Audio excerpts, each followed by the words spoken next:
Maybe we should take our volumetric lengths. Let's do a little bit of stuff with typography and lines and stuff.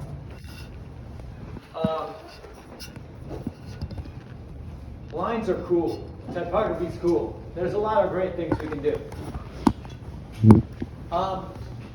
Let's look at shapes and lines first, and then we'll do some type stuff. So let's make a new comp. Let's do it in a new comp. All right. So shape layers. Shape layers have their own identity. Like we know that from masking the other day, that if you draw a shape layer on another object, it acts as a mask, right? So just for a second, if I've got this, and I want it to appear, what we were doing was we were doing rectangles, and that was our mask, right? We were doing that the other day, where I draw a mask, and then I go down and look at masks, and I can say mask expansion, keyframe that over time, and I've got a little, we'll get back to masking soon enough. But if I just draw a shape with one of the shape tools, I've got rectangles, stars, polygons, and you've got all kinds of control over those. Now, also the pen tool is lines, and this is where I want to start. So let me show you for a second. So if I wanted a cool line, I might grab the pen tool, and the pen tool is a shape layer. And what it's doing, when I look at it, I've got the path, the stroke, I've got the color, I can make that a different color. Right, I've got the opacity and all that. I've got the stroke width. And of course that can change, but more importantly, I've got this word called add. So in all your shape layers, we'll do it with lines first, but if I go to add, I could draw my line and then go to the word add and add a trim path. Trim paths are very powerful. This is where I could go open up the trim path. I could decide which way I wanted this thing to grow, and I can keyframe that to happen. So I'll keyframe the end, move forward in time, and then I could go back and have it disappear later too by keyframing the start of it, and then make it follow itself. So I can, I can draw the line first, but then have the line look like it's alive. Now, if I couple that, and we'll all do it in a second, if I couple that with also keyframing the path width or something, the stroke width, let me go ahead and say like halfway through, the stroke gets really thick. So I'm going to keyframe width.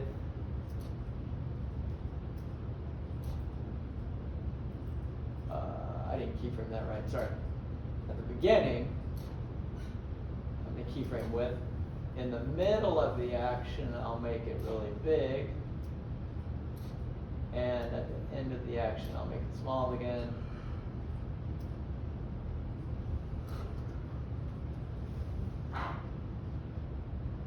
You can add a lot of soul to a line by having it vary along the way. And all of that is just sort of locked in to both the shape choices that you have as well as that word called add up there where you can add things. You can also make the caps more interesting.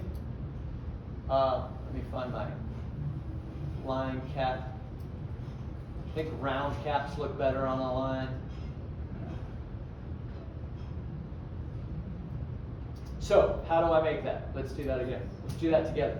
So I grab the pen tool, and I'll just make a crazy line. Where's that pen Hey. tool at? What's that? I don't see my pen tool. It's because you probably, remember that it's in families, you probably used the convert vertex tool and then Oh. didn't change it back to the pen tool. There we go, okay.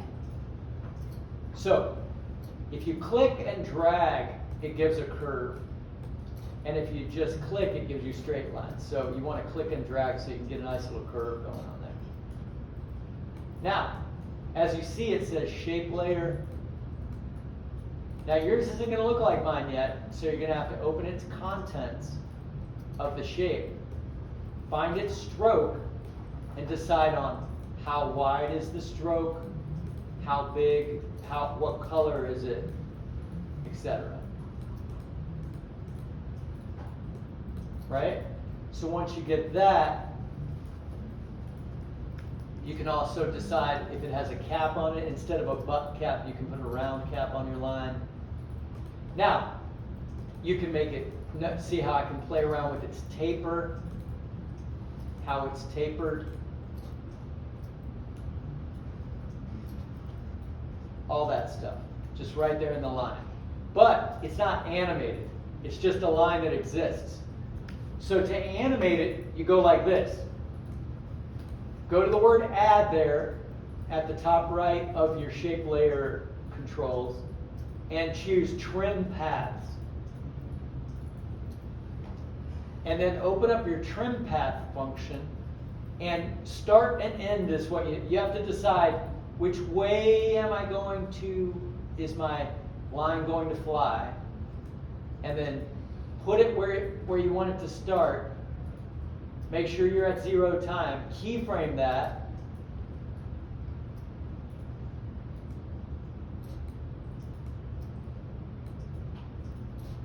Where was the add at? I see. It's in the upper right of the shape layer function. So here I am in the shape layer in the timeline. There's the word add right there. See that? Okay, thank you. Yep. And inside that add is a whole bunch of things that make your shape layers cooler. So now, it looks like I've got a line growing automatically, and I can have it disappear behind itself as well. I think that it's another principle.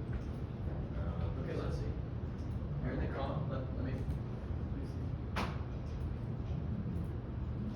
So you've got a fill and no stroke, which is fine. You just need to go down. So see how it says fill and stroke? Yeah. We go to fill and turn that off. And then you can make a stroke. And then you can make the stroke bigger. Right. Okay. So fill will turn off. And stroke will turn on. Choose color. And now inside here you can control shape. Stroke. There's your color. Now you can change your color and your weight and all that stuff. Got it, thank you. So working all right for you guys? Yeah? I missed the second part of that tutorial because I was looking at something Trim else. path. That's the magic. Can you do it okay? Yep. So see how it says fill? Oh, that's okay. You just created a curve with yours, that's all. You click and drag instead. Let's see. It's probably hard for to do motion graphics without a mouse. Because lots of times you need a little more control. But notice how you have a stroke and no fill. That's what you know. You basically get in line. If you do multiple clicks, you'll get a more nuanced I line. have no idea because How did you do? Now what do you all I got? did was draw it because I haven't done anything else yet. Add. Trim paths. Okay, Wait, so wait. change the end and then keyframe that. Have you done anything Find else? I didn't end. draw it. And then hover over those numbers and change them and see which way you want to fly. And then keyframe those numbers to change over time. This person. We doing okay?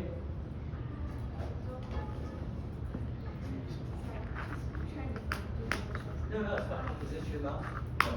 You need a mouse. Everybody who's doing your stuff on your own machine, you should have a mouse because it's really hard to do motion graphics and animation without a mouse.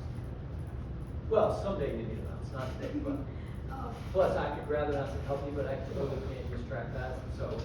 Plus, Okay, it's so so hard what to did he make do? it He work did- in one video. But basically, you trim path, so now you need to keep, I would toggle the number for end until you decide, just toggle the number until you see your line changing. Now decide which direction do I want my thing to grow, because maybe instead of end, maybe you need to toggle start if you want it to go to the right. You see what I'm saying? So you decide, and then you have to keyframe those things to change over time. Yeah. That's how that works. Thomas, I missed the last part of that. Okay, hold on. So open up your controls. Yeah, Back same to thing. the line. Now consents. Oh, wait, or am I? Now add trim paths is how we're animating. So trim paths. Oh, Yep. Now you have open up trim paths and you'll have start and end. And then you can toggle over those numbers and decide which direction you want it to go. So it's all about the blue numbers. Don't keyframe it first. Adjust the numbers and see what it does, and then keyframe it to do what you want it to. Does that make sense? Yes. Okay. Because you can make it appear, and then you can make it disappear. You can make it get bigger and smaller. Everything is keyframeable. What do you ask? okay. Well, I missed the second part of that because I was looking for the ad. Yeah, it's right So- there. I got the ad. So trim paths. So click add and choose trim paths. Okay, I've got that. I And did then that. open up trim path. And then it's the start and the end inside of trim paths. I thought I had done that. Maybe I undid it. I don't think you did. Hit add again. Okay, Yeah. add. Trim paths. Trim paths. And then it'll appear, and then open that up, and that's where you can control its start and end. So hover over those numbers and see what it does to your line. And then keyframe that to happen in the direction that you want it to. Start will do one thing, end will do another thing. You have to figure it out by hovering over those blue numbers. And then when you figure out how it works, you'll never forget again how it works. So start and end. That's how those blue numbers work all over this whole program. Can I watch you do it again, please? Yeah, but you should really try it yourself. I mean, it's Well, because really it's not just doing anything when I do it. if you hover over those blue numbers and click and move to the right, it gets higher. On the left, it gets smaller. The numbers are, but the line's not changing. It will make your okay. Hold on. So watch. So I drew a line. Yeah. I've just got a line, but I want to animate it. Trim paths is how you animate it. So I go like this. I add trim paths. Notice how we can add all kinds of stuff, right? We're going to talk about this other stuff, but trim paths is the most important. So now I open trim paths, and I've got two choices, start and end. So I hover over the numbers, and I click and move until it does what I want it to, and I'm like, oh, that's the direction I want it to go. So now I just keyframe that.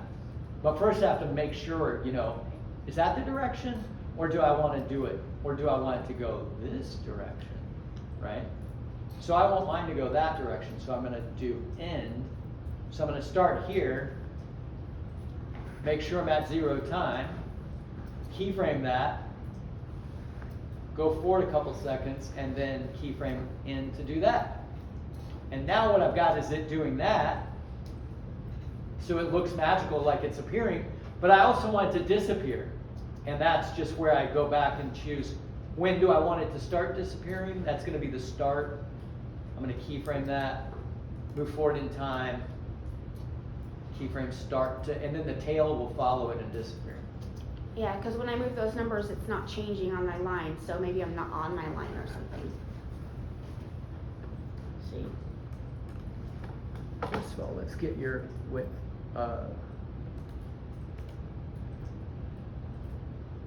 Wait, you got a bunch of stuff going on. Yeah, you have multiple things going on. Let's do that again. So, you always have a fill and a stroke, right? We're working with the stroke, right? We can see it down here, our shape. And then we can add the trim path. And then the start and the end should give me my There we go. function. You just had an Okay. identical duplicate on top. Cool, thank you. Yep. My line's being moved, you should start happening. What's that? My line's being moved and we should start moving. It's your trim paths. You have to.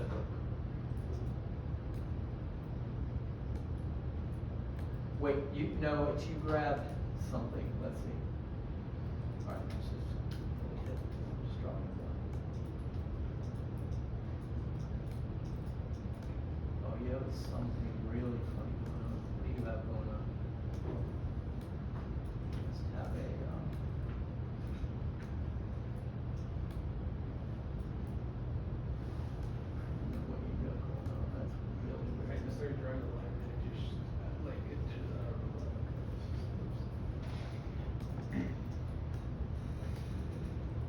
Oh, you got some kind of mask right there.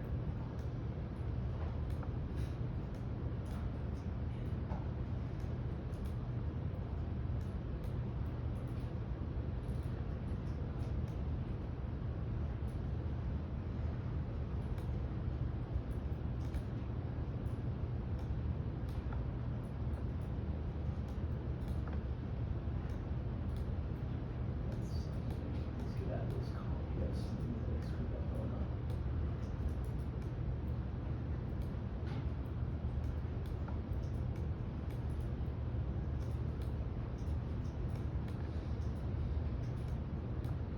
Somewhere right around the half of your screen.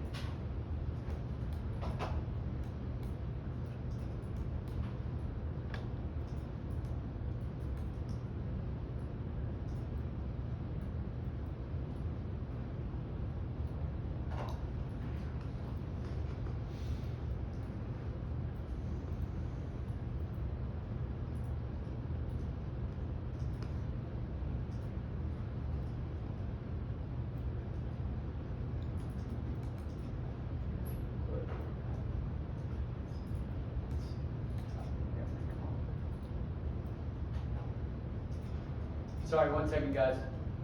Got a little glitch going on over here. Oh yeah, it's just in that column, right? Oh.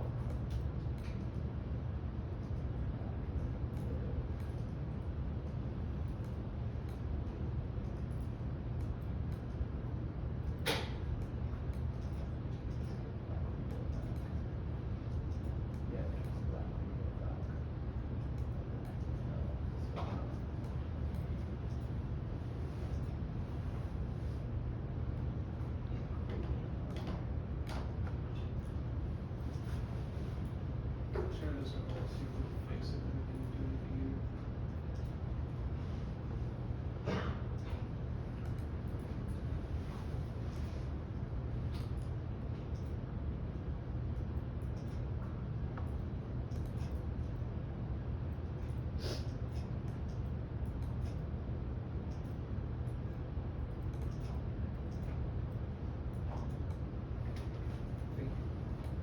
All right.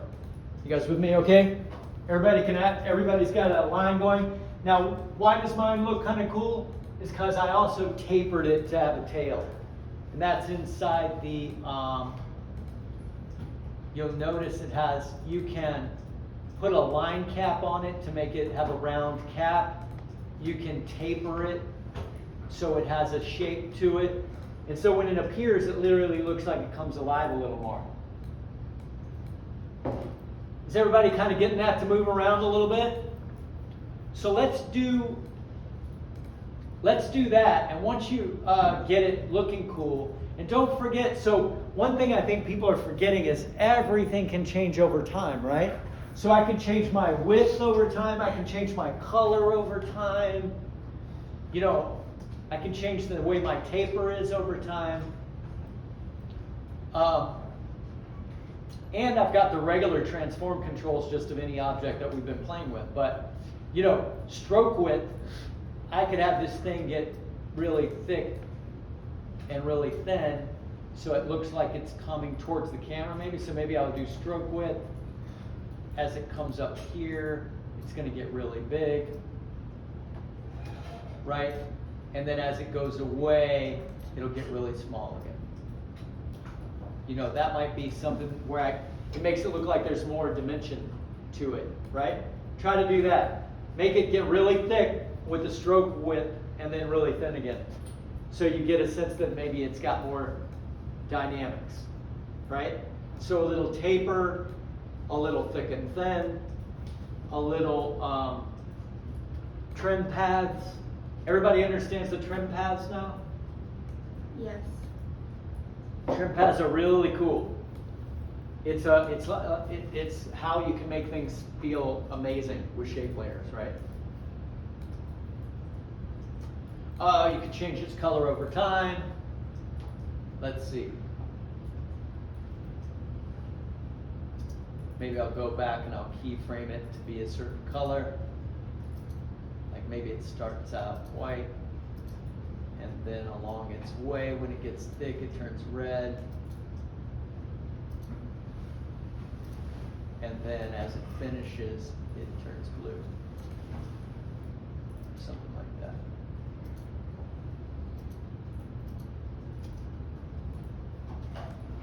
And then all of those animated choices you're making can be, you can put a little easy ease on them or something so they happen with a little more style by selecting the keyframes, keyframe assistant, easy ease.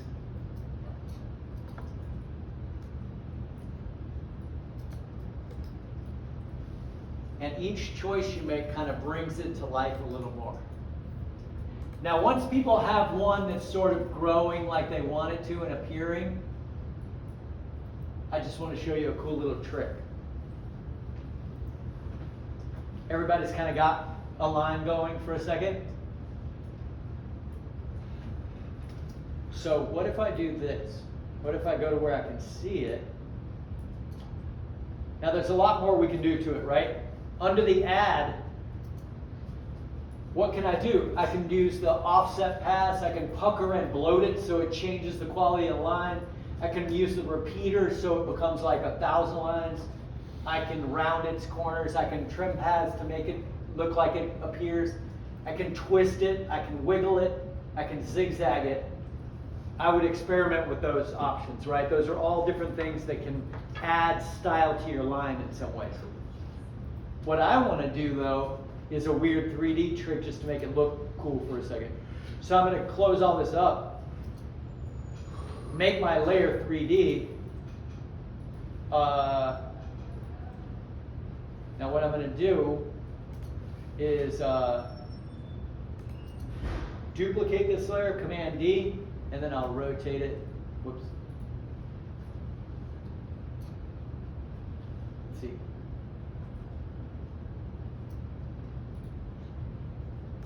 Got to rotate like that. Command D. Hey, come on. No, I got to find a better rotation. Sorry. Let's see. Command D. I'll rotate it on the X. There we go. Command D, rotate it on the X. Command D, rotate it on the X, etc. It makes a very symmetrical, interesting looking, you know, all that line stuff, it's still going to keep doing all that.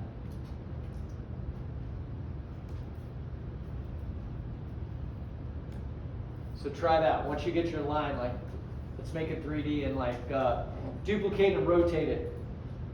Super cool. Yeah, it's totally neat. So this can all be part of the tricks that you use for your motion graphics, right? It can be, lines can lead the viewer's eye to something and then their logo appears right after that. You know, it's all about understanding how to do these things in time on purpose. You know what I mean? While you guys are doing that, I will find, let's look at a little motion graphics reel for a second.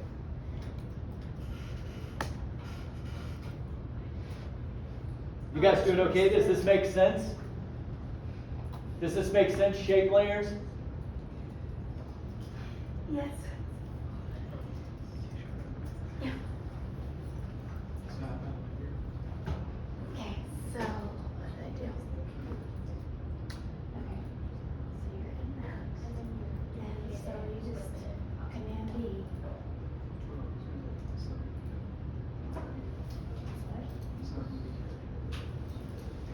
Oh, okay, so go down to transform. So some of this kind of stuff might start to make more sense. Right? Lines that appear, lines that change.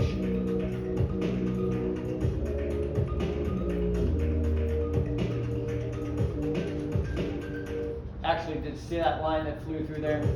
Right there?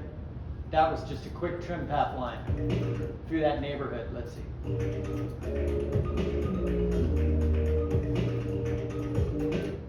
See that line right there?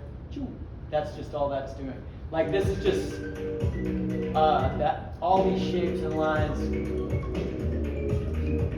In a second we'll do some more shapes and we'll do typography. what I'm trying to point out to you, it's not as complicated as you might think. Let's see. But try this first. Try this 3D trick. It's kind of neat with a taper on it. It has kind of a vibe.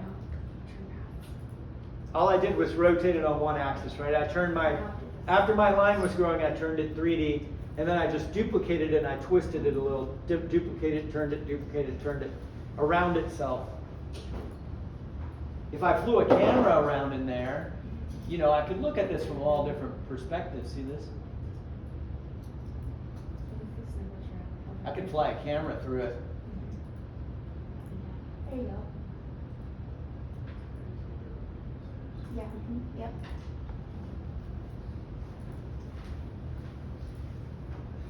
Everybody's got a little something going on that's kind of cool that way. Is it working out?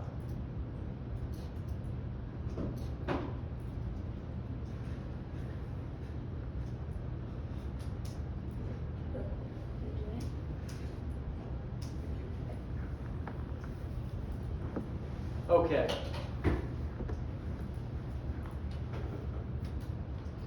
You guys all right? Do you want me to show you how to do that again, or do we got that?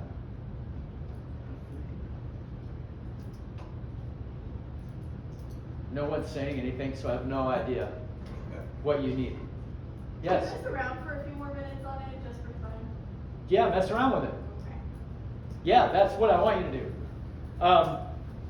So I'm going to do the line thing again from scratch, just so you guys can see. So, but at a certain point, I want to talk about typography and more shapes. So that thing you can do with a line, you can do with any shape.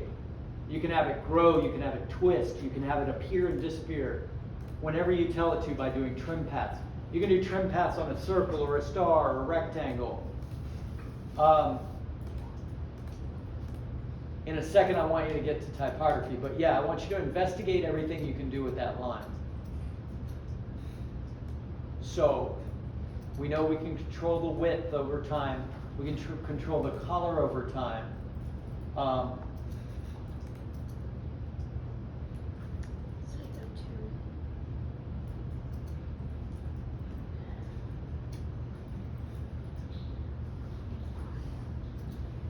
So add, that word add and that menu is the secret to having a lot of control over your lines. You try the twist or something. It's very fun. Like the trim paths make it appear and disappear, which is super cool. I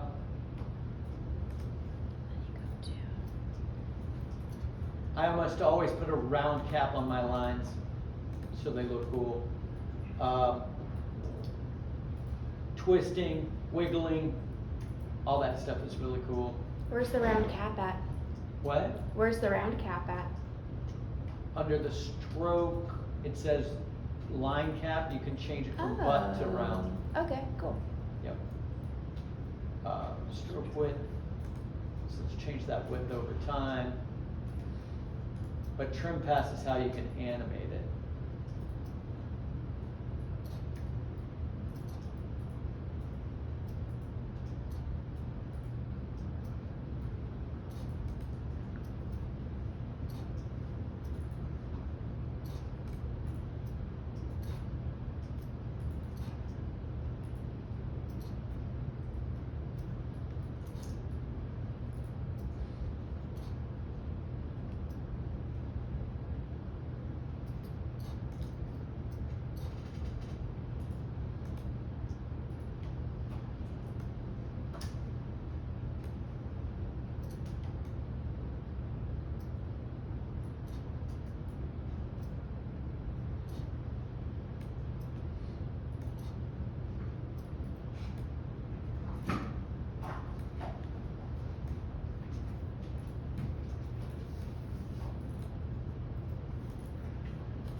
So a taper is almost always cool on a line if you taper it to give it a tail. Playing around with the width, playing around with the color.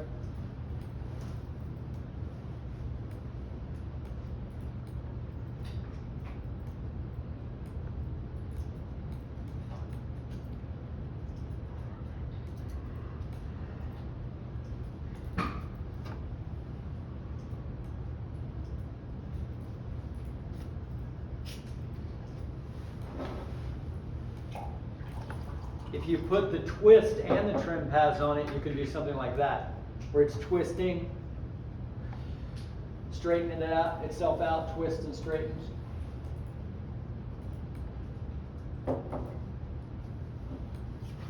Just see how you guys are doing here. So screw around with it for a bit, make some weird stuff. Okay. Cool, cool. Fun with lines, fun with lines.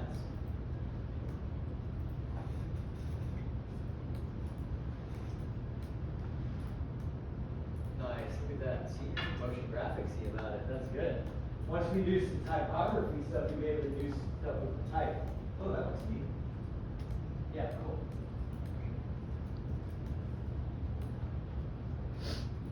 So, okay. Yeah. How do I? You can ask questions. You can take that line. Let's go back to the comp. Select them all. Command C. Go into your other comp. Yeah, Command V. And then you'll have to put them all in the right place. They're probably underneath your there. Take them all and drop to the bottom.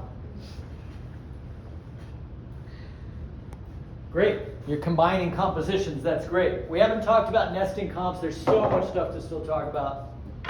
But you can copy and paste them into you can copy and paste your line animation into your volumetric lights if you want to. Get some stuff going on. You guys are doing great.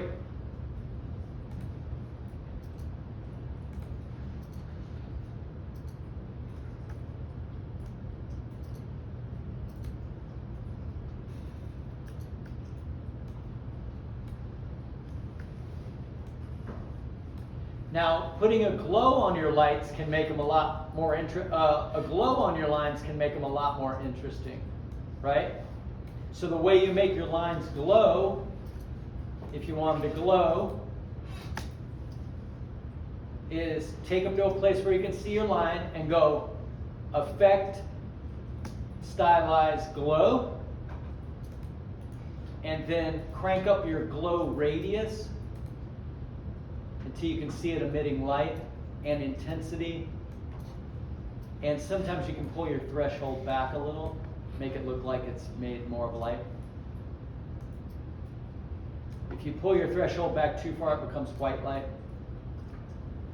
But now it looks a little more like it's made of light.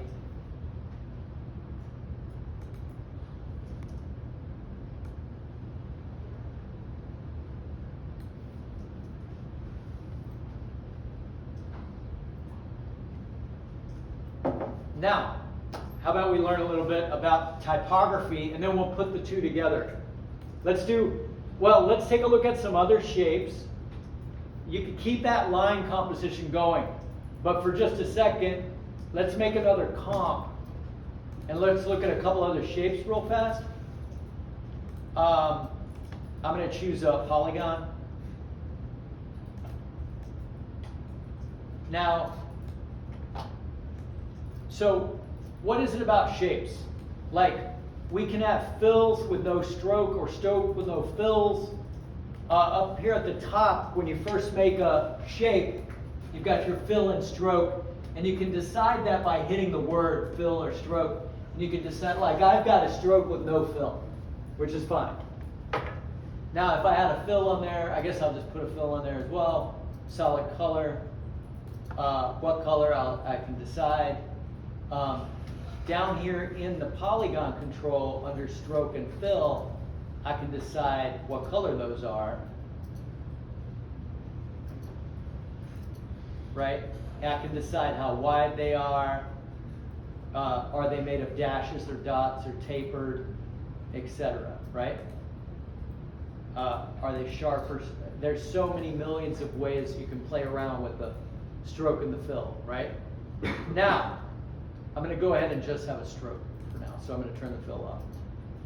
Now, when I find my stroke, I've got color, opacity, width, so I can make a big thick thing or a thin thing. Now, if I go to the word add, we already know what trim paths do. So if I trim path with a closed shape, it'll still give me, I can still make this thing grow itself like magic and disappear. So let's try that for a second.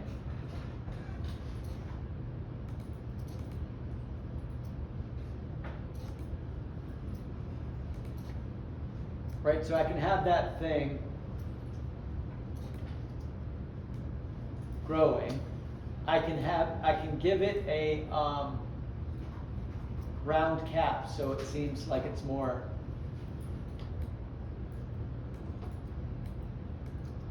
I can also go back to the word add and twist it, if I want to twist it, and then if I open up twist, I can choose my center point for my twist, I can choose my angle.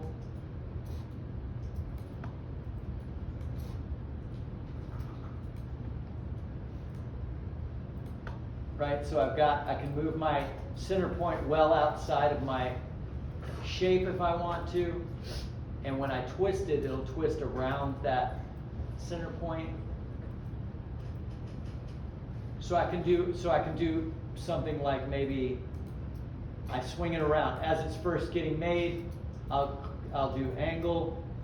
When it finishes building, I'll make it swing back so it's a more of a shape, you know. So it's twisting and growing. Right? I can go back to add and add a, wiggle. I'll do a pucker and bloat. I can do pucker and bloat to do something weird with my lines. Right? So you've got a lot of choices as what happens with this thing, and it's all done in time. So as it's growing, I think I'm going to make it go crazy, and then when it finishes, I'll make it go back to normal.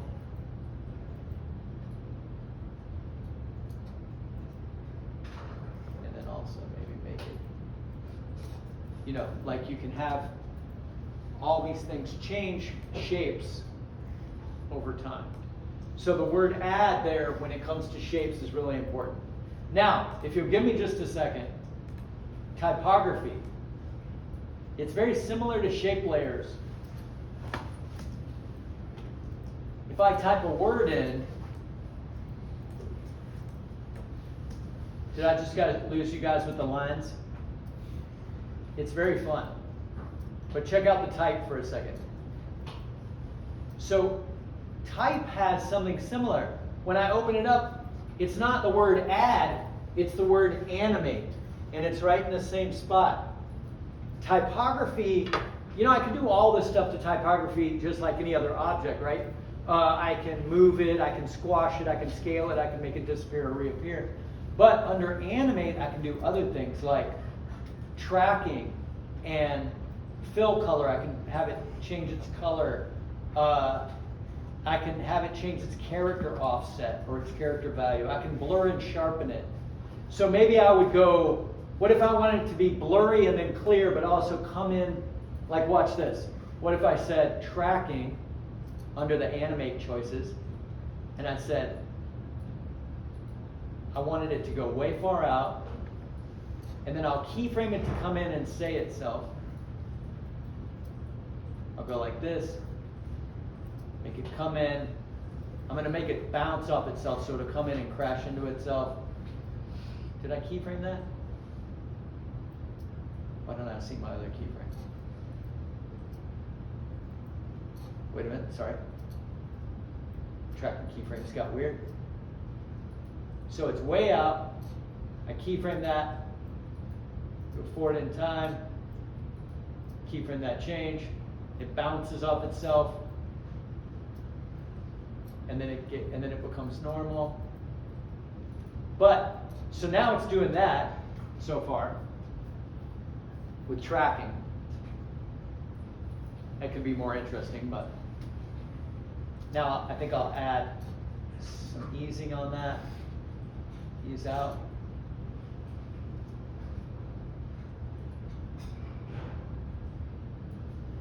So now it's doing that.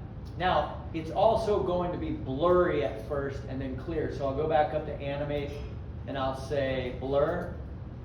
And now I've got a blur line. I'm going to say it's very blurry at the beginning. Or maybe I should blur it right when it hits. No, I'll just blur, it's blurry, then it hits, and when it bounces, it gets clear.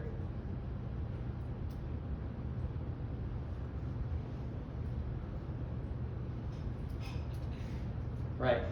So now I've got tracking and blur. So all these things start to add up with each other, right?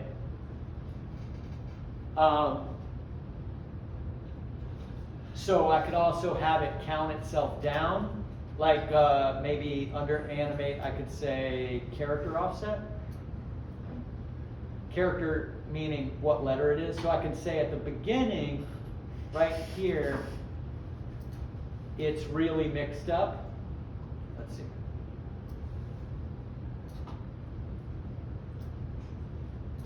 As to what letters it is, and then when it becomes normal, it turns to 0. Right, so you can do weird things with typography, you know, depending on what you're trying to do. But all those things are kind of under animate, right? Now, notice how I have add rotation, skew, position, enable per character 3D, right? I can still have it be, I've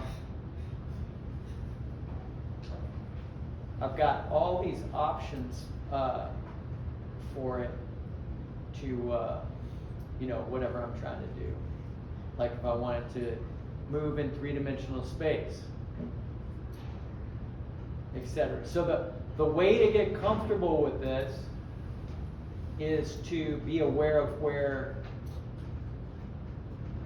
the tools are.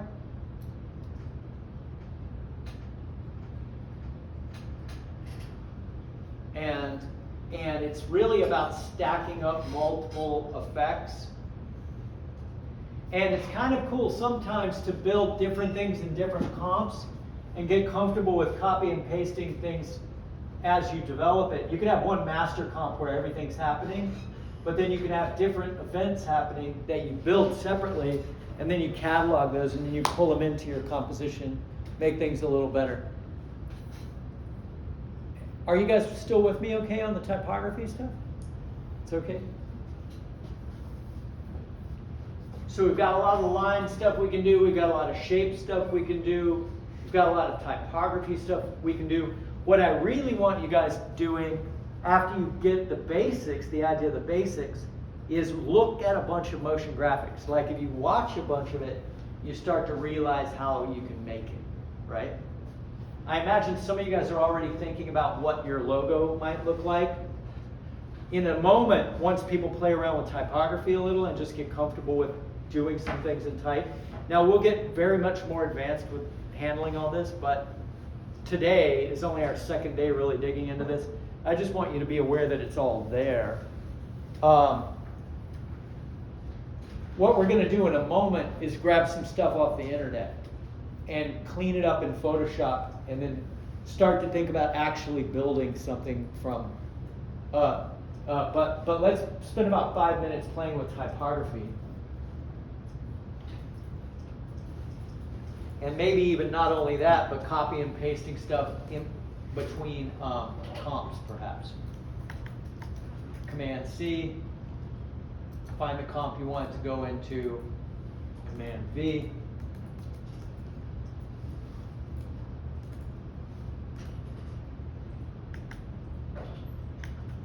throwing everything at this one. Not sure if that's the best idea. I don't need that.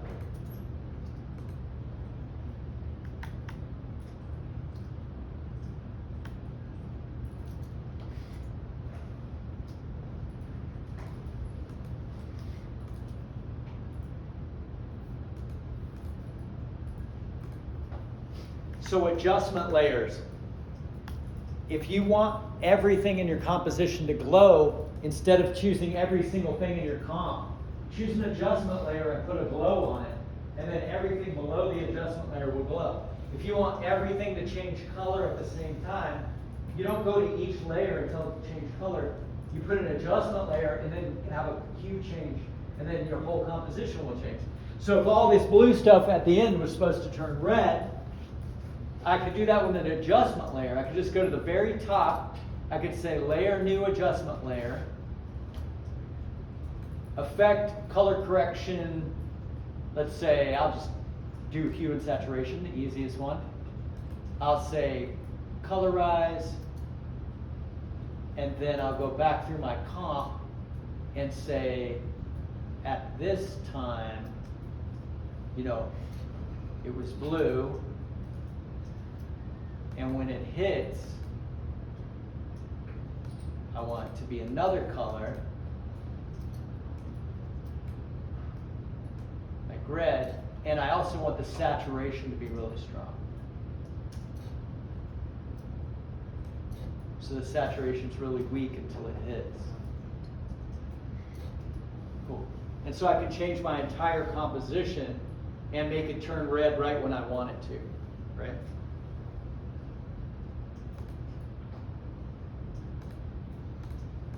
The more of this basic stuff you do, the more you start realizing how everything you've ever seen on television was made, right?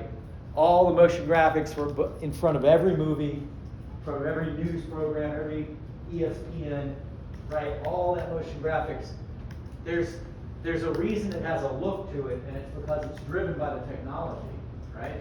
So if you have something specific that you want to achieve, but something you've seen before, you can bring it to me and we'll pull it apart and I'll show you how to make it. Now this is the first of 3 classes, right?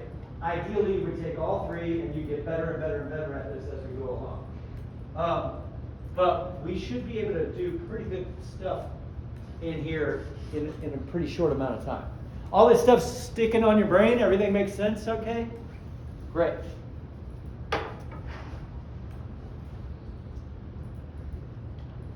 It's kind of cool, right? Do you guys think it's cool? It's awesome. After Effects is amazing. It's amazing what you can do. We're just barely cracking the surface.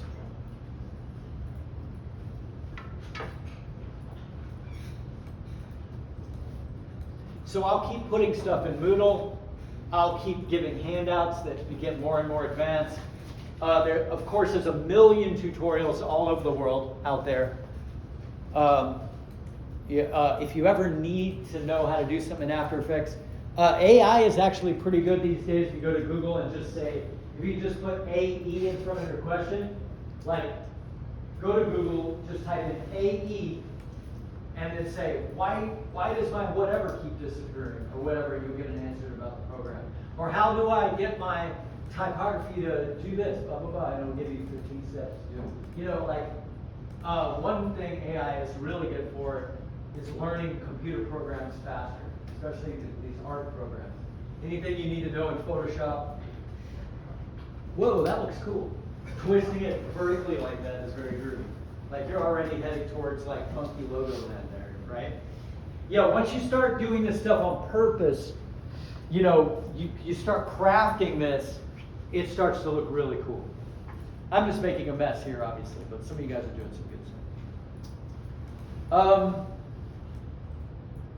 Let's see. All right, typography.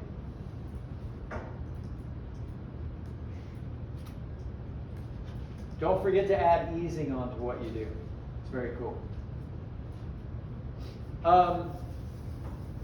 Let's see. Got a little time. just because everything we've done has been inside of After Effects, can I show you guys a little Photoshop? Can we grab something off the internet and prepare it for a logo in After Effects, just so we understand how to do that? So if you'll do this for me, can you open up Photoshop first and make sure we have Photoshop and Illustrator open?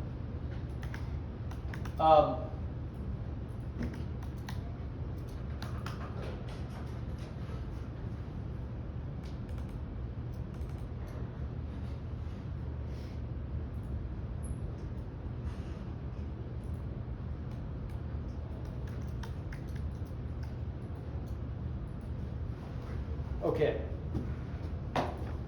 So once you have Photoshop open, let's go out on the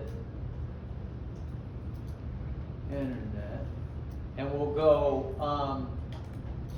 I don't know what would be cool to use. Flames. Well, let's do. I think you can do whatever you want, but I think I'm going to do a rubber duck. So I'm going to type in rubber duck. I'm going to go to images.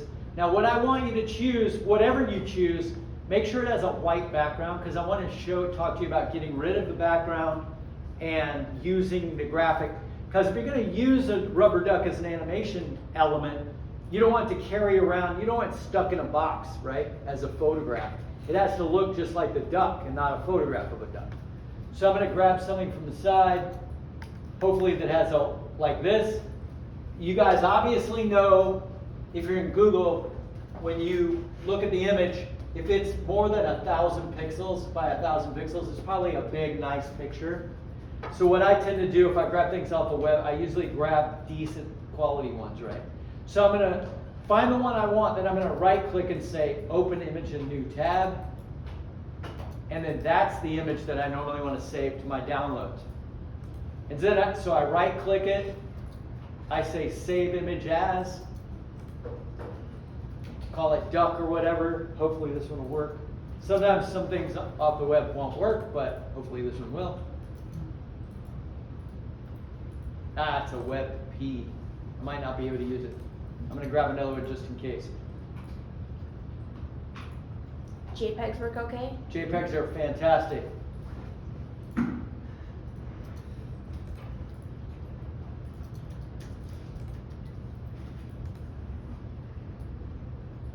This one might work. Open image in new tab.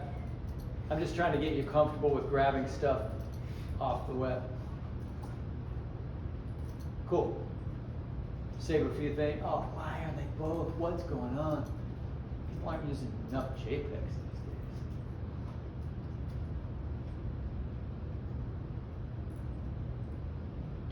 All right, let's get out of that, I guess. I'm going to grab a few just so I don't waste our time. We'll see if one of these is bound to work. All right. That's JPEG. Yosemite Ranger duck. All right. Cool. So how do you get stuff in? Okay, so step one, that's in our downloads now, right? I right-clicked and I said Save Image As, and I named it, and it goes to your downloads on a Mac, right? So it's there. It's just in our downloads folder. If I go to Photoshop, and I go, let me just go to Photoshop, and I go File, Open in Photoshop, go to my downloads, and find my Yosemite duck. There we go. I can open that up in Photoshop. Now, a lot of us haven't played with Photoshop. How many people are perfectly comfortable with Photoshop? Not bad. How many people haven't really played with Photoshop much at all? Okay, so this is mainly for you who haven't played with Photoshop at all. How do I prep graphics to use as animation elements for my logo, right? Well, when JPEGs normally come into Photoshop, so our goal is to get rid of this white background. And there's a lot of ways to do it, and we'll talk more about Photoshop someday as we get close, like next week Or next class, I may start letting you go to start building your logo, right? I want to show you a couple more things and then I'll set you free and we'll just start building it. Step 1, I uncheck my background, right? See this? It's always locked. See in my layers panel? It always says background and it's got a lock. Step 1, unlock your background by clicking that little lock. Step 2, now there's a million ways to do everything, but one real quick way to get rid of the white, once you've unlocked your background, that's just a normal layer called layer 0. Now I can use my magic wand tool and I can click that white and then just press delete. Magic wand tool's job, whenever you see this, that means transparent. It's the way the program shows you that there's a 0 alpha channel there, meaning there's nothing there. The only way the program can show you nothing is by showing you this little checkerboard. So the magic wand tool, which is the 4th tool down on your toolbar in Photoshop, its job is to select a range of pixels until it runs into a different color of pixels. If you don't have the magic wand, how do you find it? You have it, it's probably in the family of tools under the 4. If you click, you can find it in the family. 2, 3, 4. Okay.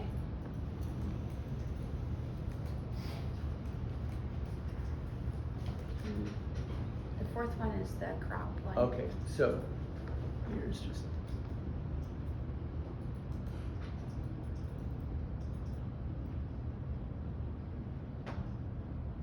What's up with that? Why not? Let's see.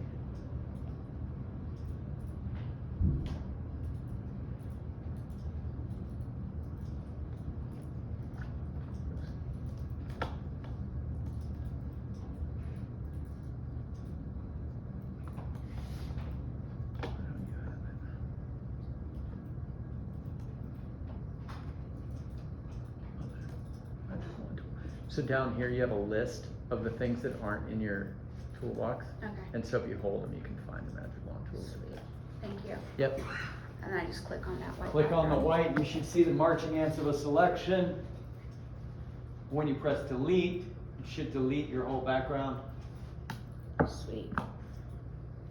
Now, the reason motion graphics artists and all kinds of digital artists always use PNGs is because PNGs support transparency.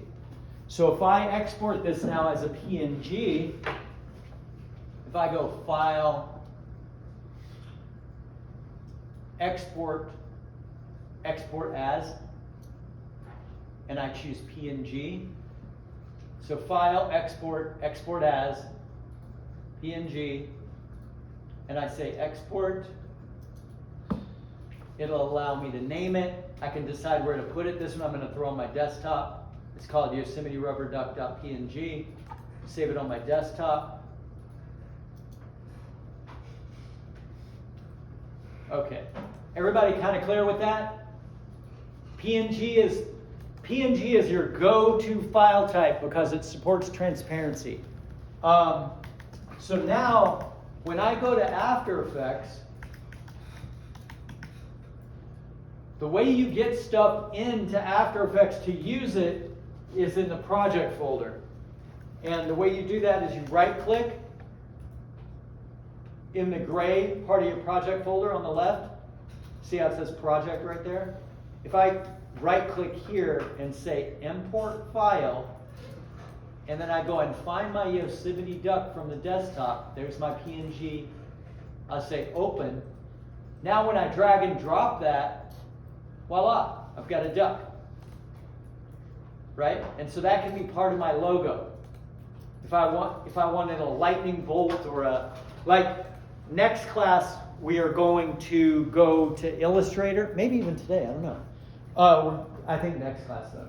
We're going to go to Illustrator, we're going to make graphics by hand in Illustrator and then bring them over and I'll show you how that can really help. If anybody has trouble with this, so you unlock it first by clicking the lock.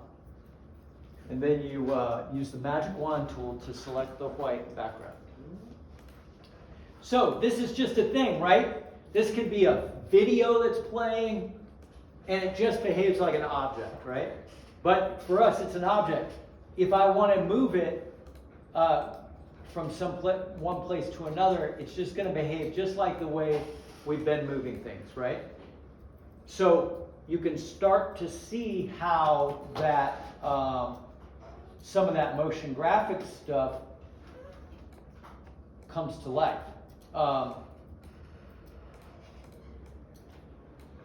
Right? A lot of this stuff is coming out of Illustrator as typography from Illustrator or as graphics from Illustrator, and then it's brought to life in After Effects.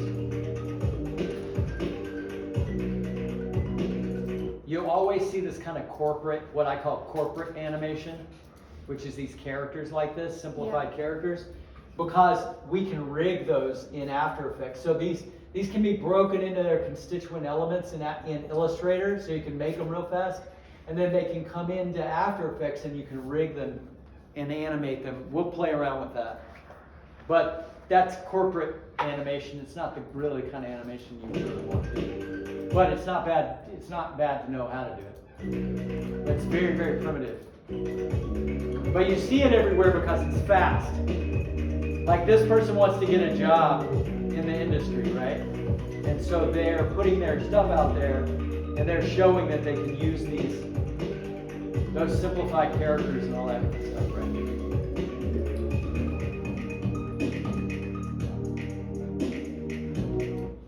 Let's watch another motion reel.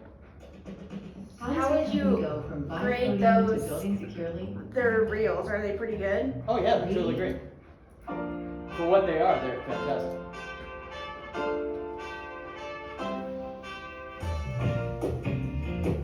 So they can really do stuff with shapes, right? That's great. And we're going to talk about that. Warping one shape into another shape.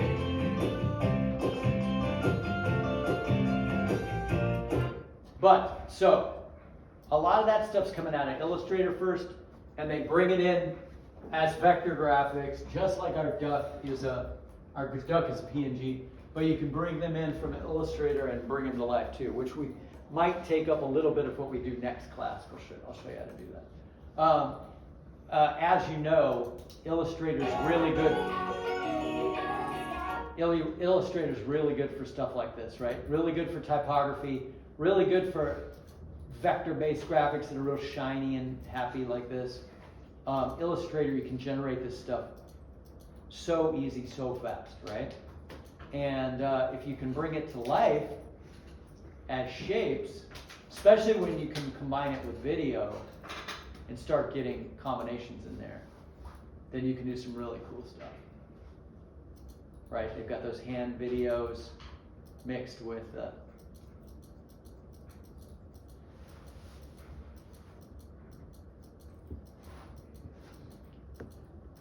this stuff goes by so fast it's hard to even tell what's going on.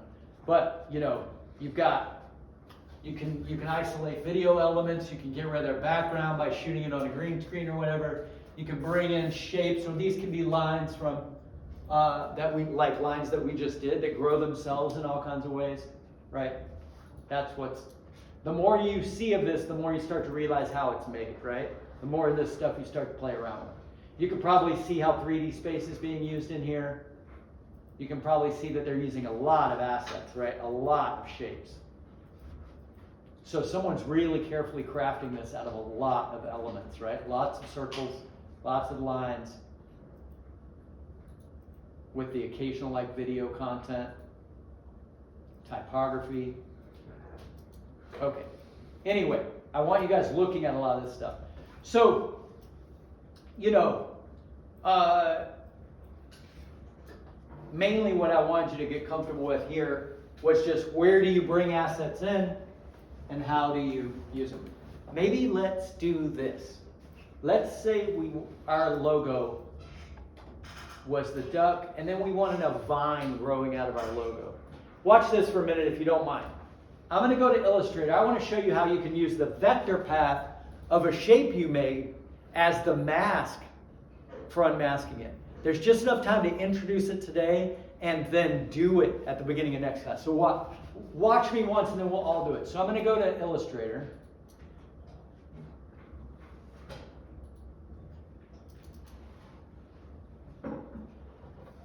Illustrator, as you know, is a vector-based graphics tool, right? I'm going to make a new. Now watch this. So here's Illustrator. Let's say I make a spiral that looks like a vine. So maybe and don't worry about how to do any of this yet, but I'm going to go ahead and choose green. I want this vine to be growing out of the back of my duck. So I'm going to make a green thing. I'm going to grab the width tool and make it wider so it looks cooler. And I want this to look like it's just being unmasked, like the lines we were playing with, a perfect spiral that grows. So I can leave Illustrator open. Now, what is this really? It's a vector shape, because look what happens when I turn the color off. That's what, everything you make in Illustrator is really this. It's really just a vector path with some stuff added to tell it what it's supposed to look like. What does vector mean? Vector is the mathematics involved with points, lines, and curves. And so that's a vector path. It's different than raster, which is made of pixels, right? This isn't. So the reason vector graphics exist is because you can make them the size of a business card or the size of the side of an airplane, and they're not going to get pixelated because they're made of mathematical calculations, so they don't lose their resolution. Okay. But photographs lose their resolution. If you blow them up real big, they turn into a bunch of colored dots, And right? that's raster. Because that's raster-based graphics rather than vector-based graphics. Now, let me get back to this. Width tool. If you want to know how to drive Photoshop and Illustrator really fast, you could take my graphic design class, 225, 226, 227. Okay, but here's what I want you to know. I'm going to leave this open. What I'm going to do is bring this graphic over to After Effects, but then I'm going to come back and grab the vector path that made the graphic and use it as a mask. So I'm going to use the thing that made the graphic itself to reveal the graphic in After Effects. So I'm going to go File, Save As. Save this as spiral into onto my desktop.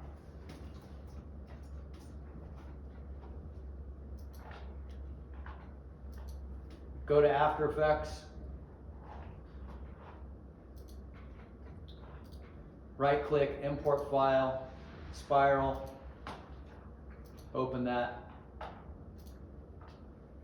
Here's my spiral. I'm going to say I want this thing growing out of my duck, right? So I'm going to leave it right there. I'm not going to resize it or anything. I'm going to go back to Illustrator. I'm going to turn the color off. I'm going to select this thing, right click, copy the vector path that made the graphic. Go back to After Effects. Paste it. Whoops. I don't know why it appeared all wonky. Wait, what are you doing? Wait.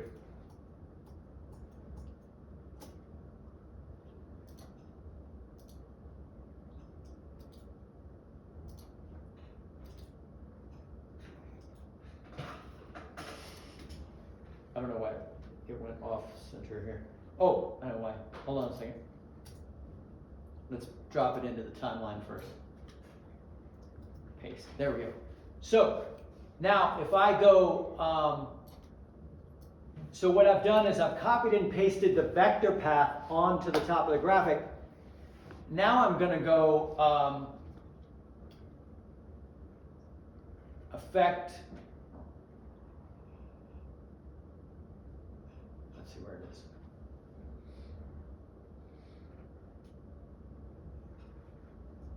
Generate stroke. Effect generate stroke. And what I do with that is, the way the stroke effect works is this.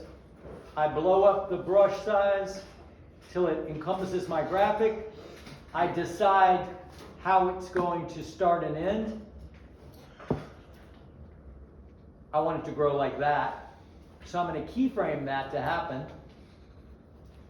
Keyframe the end. Go for it a couple seconds. Just like we were doing, right? And then I'm going to change that from on original image to reveal original image.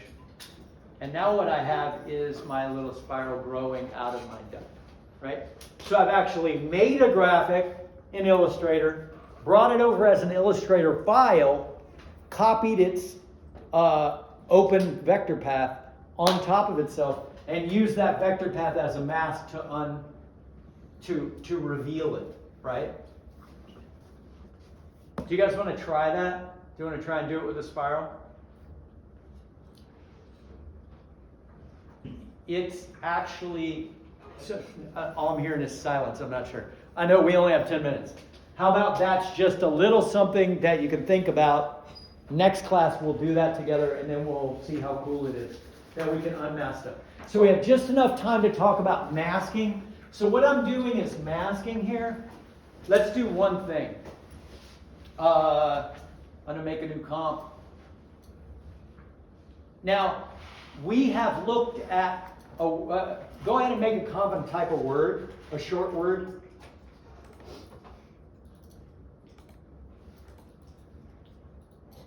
Now, I can, there is the equivalent of this. Watch this for a second. Here's 2 copies of the word, right? This one I'm going to unmask, which can be interesting. I'll draw the rectangle. I'll do the old mask thing, mask expansion, go for it a couple seconds and reveal it. We know how to do that.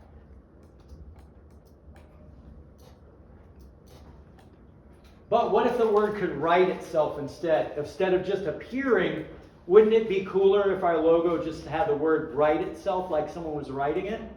The way that works is this. If I go to the other one down below and I go effect, generate, write on. The way write on works is this. I'm going to take my center point. I'm going to put it where I would start writing. I'm going to make my brush size big enough to cover the width of my letter. I'm going to make sure I'm at 0 time. I'm going to keyframe brush position. And so I'll move forward a couple frames. Boom, boom, boom, boom, boom. Write it this way. Move forward a couple frames. Write it this way. Forward a couple frames, etc. And then I'll write it as if I was actually writing it the way I would write the letter. I'm hitting Command. Don't worry if you don't get this yet, because we don't have a lot of time left in class. I'm just trying to show you. And I'll go up here. Boom, boom, boom, boom. Go down here. Boom, boom, boom, boom, boom. Why did I choose such hard letters? M's are really hard. Da, da, da, da, da. Every time I say da, da, da, I'm just moving forward in time. Da, da, da, da, da.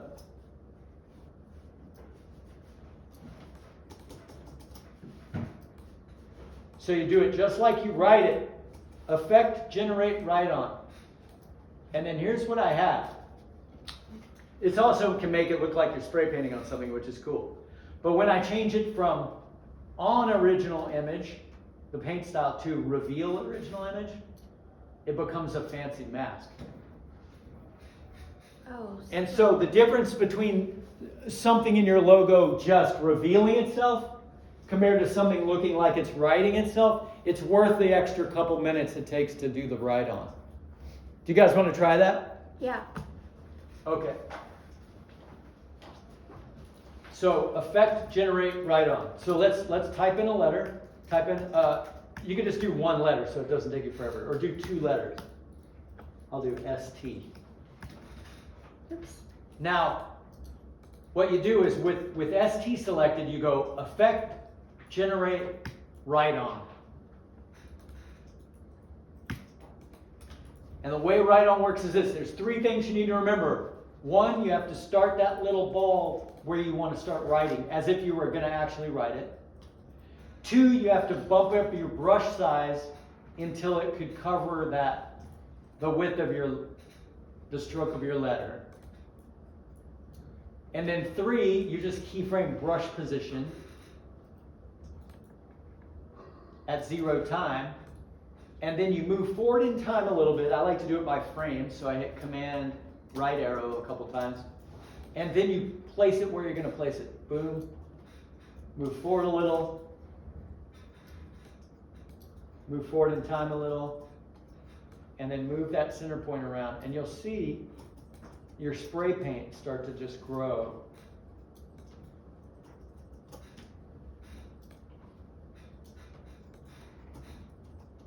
Once we get past these basics, guys, your motion graphics skills are going to improve really dramatically.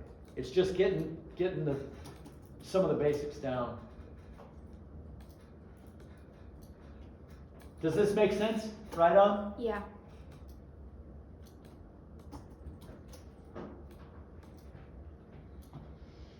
And then when you're done keyframing that, you press the space bar and it looks like you're spray painting over the top of your letters, which actually even just leaving it like that sometimes is kind of cool. It's a neat way to do a logo. But to reveal it, to use it as a mask, you change on original image to reveal original image.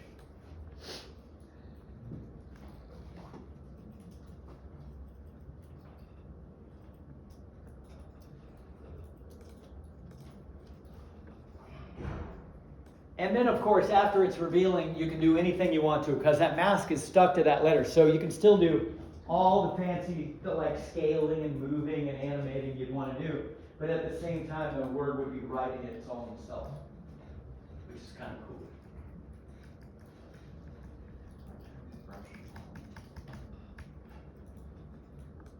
All right.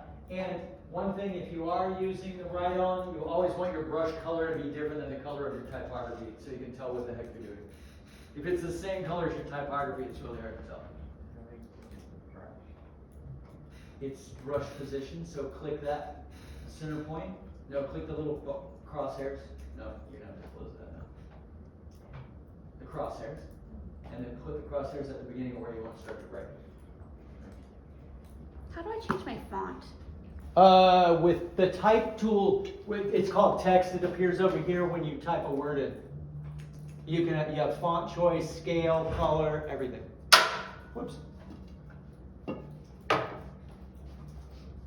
Oh, okay. So there's so much more to this.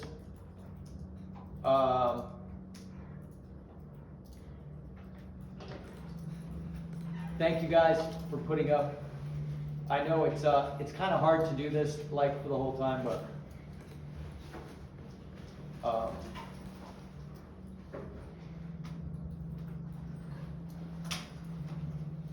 but we're just getting those basics down.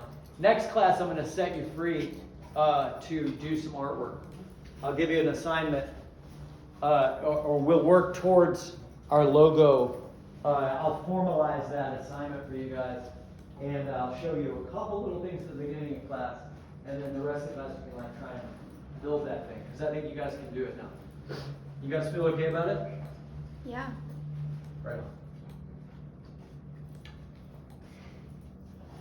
Does anybody need assistance with this?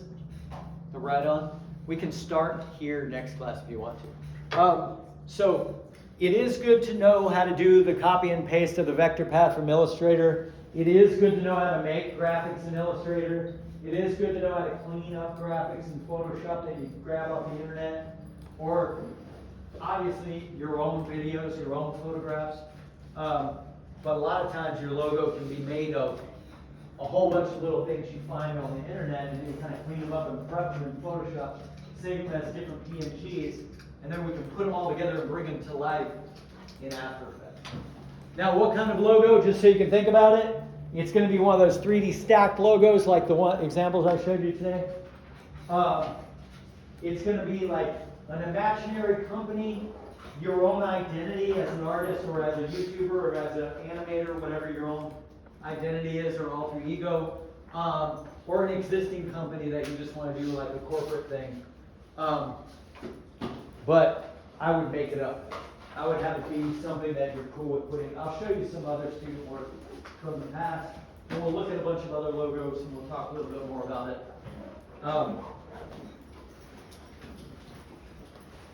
Thanks a lot, you guys. Thank you, Thomas. Of course.